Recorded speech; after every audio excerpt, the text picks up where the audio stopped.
ಅಪ್ಪ ಅಮ್ಮ ಮನೆಯಲ್ಲಿ ಬುದ್ಧಿಯಲ್ಲಿ ಮಾತಾಡುವಾಗ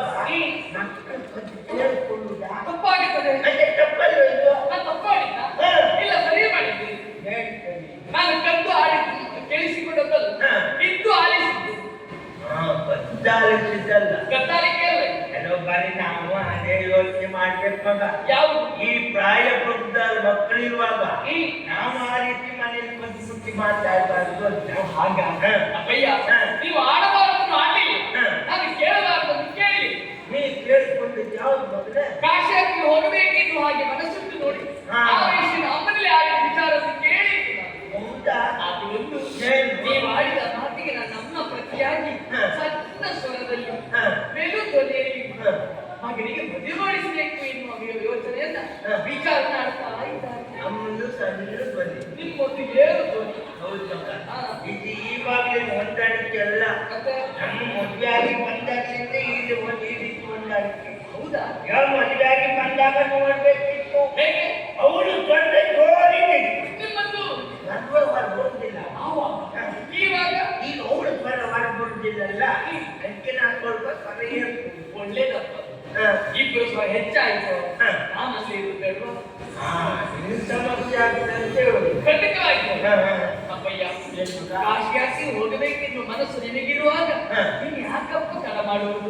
ಅಮ್ಮ ಹೇಳಿದ ಹಾಗೆ ನನಗೆ ಮದುವೆ ಇಷ್ಟು ಬೇಗ ಬೇಡ ಅಪ್ಪ. ನಿನಗೆ ಮದುವೆ ನನಗೆ ಬೇಡ ಇಷ್ಟು ಬೇಗ. ಮದುವೆ ನಾನು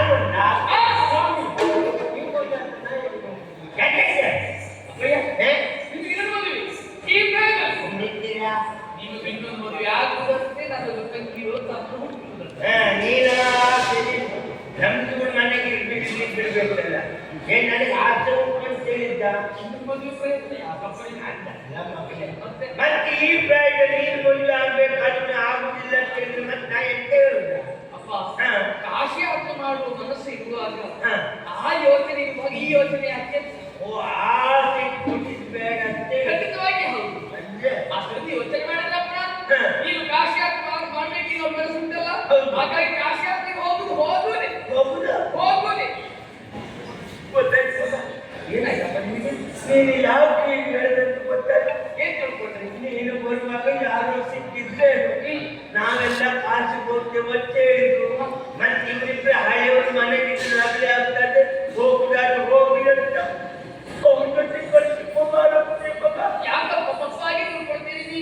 ಮತ್ತೆ ನಿಮ್ಮ ಮಗನ ನನ್ನ ಕುರಿತಾಗಿ ತಿಳಿದ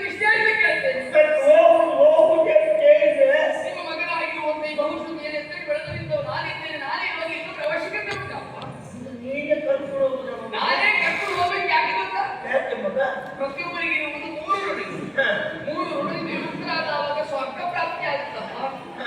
ಇಲ್ಲದೆ ಒಂದು ಸ್ವರ್ಗ ಸಿಗುವುದಿಲ್ಲ. ಅದು. ಇದು 3 ಋಣ ಯಾವುದು? ದೇವಋಣ, ಗುರುಋಣ, ಪಿತೃಋಣ ಎಂಬ ಹಾಗೆ ದೇವತಾ ಕಾರ್ಯದಲ್ಲಿ ಭಾಗವಹಿಸುವ ಮೂಲಕವಾಗಿ ದೇವಋಣದಿಂದ ವಿಮುಕ್ತರಾಗಬಹುದು. ಹೌದು. ಗುರುಗಳ ಸೇವೆ ಮಾಡುವ ಮೂಲಕವಾಗಿ ಗುರುಋಣದಿಂದ ವಿಮುಕ್ತರಾಗಬಹುದು. ಹ. ಪಿತೃಋಣದಿಂದ ವಿಮುಕ್ತರಾಗಬೇಕು ಅಂತಾದ್ರೆ ಹ.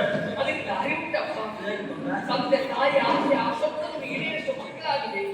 ಹ. ತಾಯಿಯ ಕಣ್ಣಲ್ಲಿ ಕಣ್ಣೀರು ಬಾರದ ರೀತಿಯಲ್ಲಿ ನೋಡುವ ಮಕ್ಕಳಾಗಬೇಕು. ಹ. ತಂದೆ ತಾಯಿ ಸೇವೆ ಇಷ್ಟೇ ಮಾಡಬೇಕು ಅಪಾಯ. ಆ ವಿಷಯದಲ್ಲಿ ಯೋಚನೆ ಮಾಡಿದಾಗ ನಿಮ್ಮ ಸೇವೆ ಮಾಡ್ತಾ ಇದ್ದವರು ನಿಮ್ಮ ಆಸೆ ಆಸಕ್ತವಾಗಿರುವಂತ ಕಾಶಿ ಯಾತ್ರೆ ಪೂರೈಸುವುದು ಯೋಗ ಸಿಕ್ಕಿದೆಯಲ್ಲ. ಇಟ್ರೆ ನಿನ್ನಂತ ಮಗ ಇರ್ಬೇಕು ಮಗ. ಅಷ್ಟು ಎತ್ತರಕ್ಕೆ ಯಾಕಪ್ಪ ಏರಿಸ್ತೀರಿ ನನ್ನ? ಹಾಗಲ್ಲ ಮಗನೇ, ಇತ್ತೀಚೆಗೆ ನೋಡ್ಬೇಕು. ಯಾವುದು? ತಂದೆ ತಾಯಿ ವಯಸ್ಸಾಯ್ತ ಅವರು ಯಾವಾಗ ವೃದ್ಧಾಶ್ರಮ ಸೇರ್ಕೊಂತಾರೆ ತಿಳಿತಾರೆ. ಹೌದು. ಹಾಗಂತೆ ತಂದೆ ತಾಯಿ ವೃದ್ಧಾಶ್ರಮ ಸೇರಿದ್ರು ಮತ್ತು ತಮ್ಮ ಭವಿಷ್ಯ ಬಗ್ಗೆ ಆಲೋಚನೆ ಮಾಡಬೇಕು. ಯಾವುದು? ನಾವು ಅವರನ್ನು ಸೇರಿಸಿದ್ರೆ ಆಮೇಲೆ ನಮ್ಮ ಮಕ್ಕಳು ನಮ್ಮನಲ್ಲಿಗೆ ಸೇರ್ಸುದಂತ. ಅಲ್ಲೋ, ಹ. ಯಾರೇ ಆಗಿ ಯಾರೇ ಯಾವುದೇ ಕರ್ಮ ಮಾಡಿದ್ರು ಹ. ಗತಿ ಆಗುವುದಲ್ಲೋ. ತಲೆ ಬಾಕಿ ನೀರು ಖಾಲಿ ಬರಲೇಬೇಕು. ಖಂಡಿತವಾಗಿ ಹ. ನಾನು ಹಾಗೆ ಮಾಡುವುದಿಲ್ಲಪ್ಪ.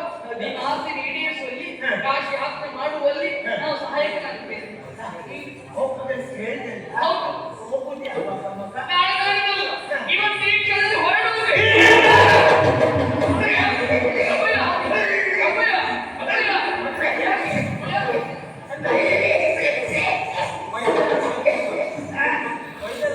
ಯಾರು ಡಾಕ್ಟ್ರಿ ಬಳಿ ಕೇಳಿ ಹೋಯ್ದೆ? ಏನದು? ನೀರಂತ ಒಟ್ಟು ಹೊಡಿತೀರಾ? ನೀವು ಮಾತಾಡಿ ನನ್ಗೇನಾಗಿದ್ದಲ್ವಾ? ಈಗಲೇ ಹೇಳಿದ್ಯಾ? ಮಸ್ತ್ ಬಂದದ್ದ? ಈಗ ನೀವು ಹುಮ್ಮಸ್ ಬಂದದ್ದು ಉಪವಾಸ ಬಂದದ್ದು. ಮೊದಲು ಹುಮ್ಮಸ್ಸೇ ಬಂದದ್ದು ಮಗ. ಹುಮ್ಮಸ್ ಬಂದು ಒಳ್ಳೆದಿದ್ದ ಹೋಗೋದು. ಹೌದಾ? ಅಯ್ಯೋ ಇದು ಈವಾಗ್ಲಿದ್ದಲ್ವಾ? ರಾಯರ ಕಾಲದಲ್ಲೂ ಕೆಲವರು ಕೇಳಿ ಕೇಳಿ ಹೀಗಾಗಿತ್ತು. ರಾಯರ ಕಾಲದಲ್ಲಿರುವಾಗ ಕೆಲವರು ನನ್ನಲ್ಲಿ ಬಂದು ಕೇಳೋದು, ಯಾವುದು? ಏನು ಬ್ರಾಹ್ಮಣರೇ ನಿಮ್ಗೆ ಕಮ್ಮು ಉಂಟಾ? ಹಾಗೆ ಮುಂದೆ ಮಾಡಿ ಕೇಳುದು ಮಗ. ಇನ್ನೇನು ಕೇಳುದು ನನಗೆ? ಈಗಲೂ ಕೆಲವರು ಬಂದು ಕೇಳ್ತಾರೆ ಮಗ. ಈಗ ದಮ್ಮು ಹೇಗಿತ್ತು ಬ್ರಾಹ್ಮಣರೇ? ಅಲ್ಲಿ ಬಂದು ಕೂತ್ಕೊಂಡಿದ್ದೇವೆ. ಮಾಡ್ಬೇಕಾಗಿಲ್ಲ. ಹೋಗುವ ವ್ಯವಸ್ಥೆ ನಾನು ಮಾಡ್ತೇನೆ. ಹೌದಾ?